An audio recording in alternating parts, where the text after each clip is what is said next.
सभी को नमस्कार। मेरे नए वीडियो में फिर से आप सभी का स्वागत करती हूँ। आशा करती हूँ आप सब अच्छे होंगे। चलिए कहानी शुरू करते हैं। अजब सा वह दोस्त, आरती प्रणय की कहानी। मेरा नाम प्राची है। उस दिन मेरी दोस्त से मुलाकात करीब 3 दशकों बाद हुई थी, पर लग नहीं रहा था जैसे इतना समय गुजर गया हो। बस उसकी आंखों की चमक कुछ कम हो गई थी और गॉगल्स की जगह रीडिंग ग्लास ने ले ली थी। मैंने पूछा, इतने सालों बाद कैसे इंडिया आना हुआ? उसने मुस्कुरा कर कहा, कहाँ जा सका, बस यही गांव के एक कॉलेज में प्रोफेसर हूँ। अभिमन्यु से स्टूडेंट के लिए कुछ नोट्स चाहिए थे, इसीलिए उसने घर आने को कहा था। मैंने हंसते हुए कहा, अच्छा तो तुम मुझसे मिलने नहीं आए थे? तुम इतना कैसे बदल गए आकाश? वह भी सॉरी कहकर बस हंसता रहा। तुम तो JNU से ही लंदन के सपने देखते थे ना आकाश, सीधे गांव। कैसे इस तरह तुम्हारे सपने आसमान से धरती पर उतर गए? मेरे लिए वास्तव यह एक प्रश्न ही था। JNU से पढ़ाई के बाद एक प्रतिष्ठित प्राइवेट कॉलेज में लेक्चरर रहते हुए आकाश ने कितने ही विद्यार्थियों के UPSC के सपनों को पूरा करने में अहम भूमिका निभाई थी। वही आकाश आज किसी गुमनाम से गांव के कॉलेज में लेक्चरर है। आकाश ने बात को टालते हुए कहा, चलो आज नहीं बता पाऊँगा, कुछ विद्यार्थियों की किताबें लेनी हैं। अभी ने मेरे लिए नोट्स दिए होंगे, हफ्ते भर बाद फिर आना है, तब बातें होंगी तुम्हारे हाथ की स्ट्रॉन्ग कॉफ़ी के साथ। आकाश के जाने के बाद मैं उसके साथ बिताए दिनों के चक्रव्यूह में घंटों बैठी रही। उसने पहली मुलाकात में ही मुझसे पूछ डाला था, लगता है आपने पूरी रात जागकर लेक्चर की तैयारी की है। मैंने जब पूछा, आपको कैसे मालूम? तो वह बोला, आपकी आंखों में नींद की कमी देखकर। पहली मुलाकात में इतना बेबाक मुझे थोड़ा सा अजीब लगा, पर अच्छा भी। उसके बाद हमारे मिलने का सिलसिला शुरू हुआ था। हमारी पसंद और हमारे विचार काफ़ी मिलते थे, इसलिए हम एक दूसरे के साथ समय बिताना पसंद करने लगे। कभी साथ में कॉफ़ी तो कभी शाम की चाय और कॉफ़ी के बीच हम समझ ही नहीं पाए कि कब हमारे बीच एक ऐसा रिश्ता पनप गया था जिसके नाम का पता हमें भी नहीं था। एक रिश्ता जो दोस्ती से कुछ ज़्यादा तो ज़रूर था, पर प्रेमी और प्रेमिका का भी नहीं था। बस हमें एक दूसरे पर एक भरोसा सा हो गया था। भरोसा कि अगर कभी कोई मुसीबत आई तो हम एक दूसरे के लिए साथ खड़ा पाएंगे। उस दौरान कई बार मेरी शादी की बात आई, मुझे नहीं करनी थी, इसीलिए मैं बार बार आकाश ढाल बनाती। आकाश हर बार मेरे परिवार वालों को ऐसे छल कर आ जाता जैसे वही मेरा सच में हमसफ़र बनने वाला हो। इस तरह के उसके कोई एहसान थे मुझ पर। फिर आखिरकार मेरी शादी हो गई। मेरे पति अभी भी उसी कॉलेज में पढ़ाते थे। हम तीनों दोस्त बन गए। कभी कभी अभी को हमारी दोस्ती से जलन भी हो जाया करती थी, पर वह हंसकर टाल जाया करते थे। एक दिन अचानक आकाश ने कहा कि वह इस लेक्चररशिप से रिज़ाइन कर रहा है। पूछने पर उसने कहा कि उसे लंदन में कोई अच्छा ऑफ़र मिला है। हम सब बहुत खुश थे। फिर कुछ ऐसा हुआ कि उसने जाने से पहले उससे मिल ही नहीं पाए। उस दिन के बाद आज ही आकाश मुझे मिला था। तो क्या वह कभी लंदन गया ही नहीं? और उसकी शादी, ये सब मेरे लिए पहेली जैसा था। अगले 7 दिनों तक मेरा मन कई तरहों के अनुमान लगाता रहा।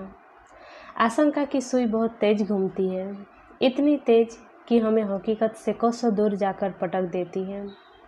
कई बार मेरा मन स्वयं मुझको भी दोष देता कि मुझसे भी तो गलती हुई थी।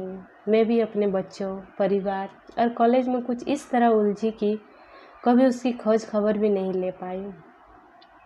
और फिर उस ज़माने में तो विदेश जाने का मतलब ही विदेशी हो जाना होता था। समय के साथ हमारी दोस्ती बस एक मीठी यादें बनकर रह गई थी, और आज उसका लंदन न जाकर भी हमसे इतने वर्षों तक न मिलना मेरे लिए एक पहेली जैसा बनता जा रहा था। अभी ने घर आते ही पूछा, आकाश के नोट्स दे दिए? जवाब में मैंने पूछा, तुम्हें पता था कि आकाश लंदन गया ही नहीं? अभी कुछ जल्दी में था, कहते हुए कि उसे भी कल ही यह पता चला। वह सुबह मुंबई जाने की तैयारी में लग गया। मैंने भी सोचा, अच्छा है, वह जब तक लौटेगा तब तक आकाश से अगली मुलाकात हो जाएगी और मैं अच्छी तरह उसे अपने सवालों के कटघरे में खड़ा कर पाऊंगी। बेचैनी के साथ 7 दिनों बाद जब दरवाजे की घंटी बजी तो आकाश फिर से एक बार सामने खड़ा था। मैंने व्यंग करते हुए कहा, तो इस बार तुम वाकई आ गए। मैं तो सोच रही थी कि तुम फिर एक बार झूठ बोलकर निकल गए। आकाश के कहने पर कि वह कभी झूठ नहीं बोलता, मेरे मुंह से एक व्यंग भरी हंसी निकल ही गई। पर शायद आकाश को अपने कहे पर विश्वास था। उसने पूछा, क्या कुछ गलत कहा मैंने? एक दीर्घ निश्वास के साथ मैं बस कह सकी, पता नहीं। आकाश के लिए कॉफ़ी लेकर आई ही थी कि आकाश ने मुझसे पूछा, क्या बात है प्राची, तुम कुछ नाराज़ और परेशान दिख रही हो? मैंने जब कहा नहीं तो तब आकाश ने मेरे कंधों पर अपने हाथ रख दिए और कहा, क्यों झूठ बोल रही हो? मैंने उसकी आंखों में देखते हुए कहा, झूठ पर सिर्फ तुम्हारा ही अधिकार है क्या? आकाश को अपनी गलती का एहसास हो गया था। एक अच्छे इंसान की सबसे बड़ी कमी यही होता है कि वह अपने झूठ को छुपा नहीं पाता है। इसीलिए मुझे पूछना नहीं पड़ा, वह खुद अपने झूठ की सफाई देने लगा। हाँ, मैंने तुम सबसे झूठ ही कहा था और तुम्हें सच्चाई बताने से शायद उस समय मेरा फैसला बदल जाता। खैर छोड़ो, इतनी अच्छी कॉफ़ी के साथ इतनी बेसुरी बात नहीं जाएगी। आकाश ने एक बार फिर बात को टालने की कोशिश की, पर मेरी आंखें उसका जवाब सुनने के लिए उसे घूरती रही। कॉफ़ी का कप टेबल पर रखते हुए आकाश एक लंबी सांस छोड़कर कहने लगा, तुम्हें याद है तुम्हारी शादी के कुछ समय बाद हमारे कॉलेज में मैनेजमेंट ने इकोनॉमी ड्राइव शुरू किया था। उसके तहत कुछ फैकल्टीज़ को निकालना तय हुआ था। मीटिंग में यह फैसला लिया गया कि जो भी किसी विषय में जूनियर लेक्चरर है उन्हें ही हटाया जाएगा। कमेटी के एक मेंबर ने मुझे पहले ही बता दिया कि अभिमन्यु को हटाया जाएगा। यह सुनकर मैं सन्न रह गया। अभी अभी तो तुम दोनों ने लोन लेकर घर खरीदा था और कार भी। तुम दोनों अपनी कई गृहस्थी में कितने खुश थे। दिल्ली में अपना घर होना तुम्हारा सपना था। उस घर की रसोई में पहली बार खाना बनाते हुए आत्मविश्वास और संतुष्टि से भरी तुम्हारी छवि मेरी आंखों के सामने आ गई। अभी के जब के जाने से तुम दोनों की पारिवारिक सपनों की उड़ान, जिसने अभी पंख ही पसारे थे, बिखर जाती।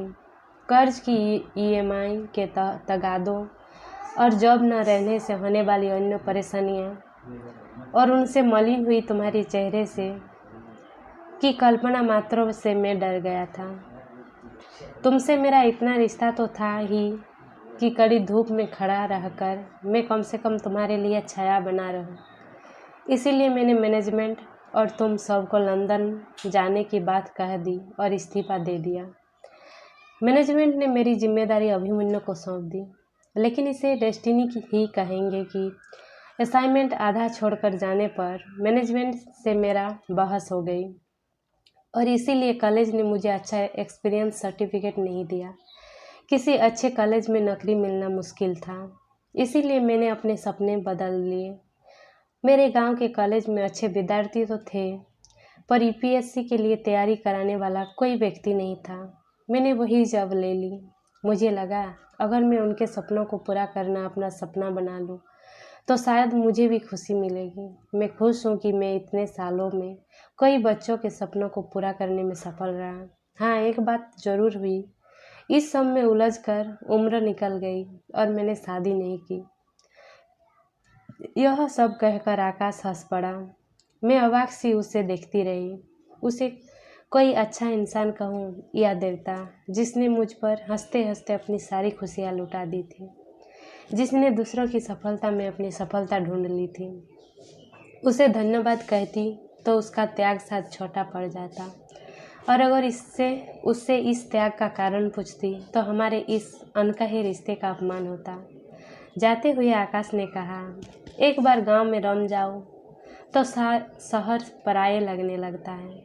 फिर भी मैं अब तुम दोनों से मिलने आने की कोशिश करूँगा। फिर वह चला गया। उसे जाते हुए देखकर ऐसा लग रहा था जैसे कोई फकीर अपनी सारी खुशियाँ हमारी झोली में डालकर जा रहा हो। आज भी हम दोनों जब घर की बालकनी में बैठे हुए ढलते सूरज को देखते हुए साथ साथ शाम की चाय पीते हैं, तो हमें लगता है कि हमारी खुशियों और हमारे घर के एक हिस्से में आकाश भी शामिल है। कहानी अच्छी लगी तो प्लीज़ वीडियो को लाइक करिए, और चैनल पर नए हैं तो प्लीज़ चैनल को सब्सक्राइब कर लीजिए। पूरा वीडियो देखने के लिए धन्यवाद।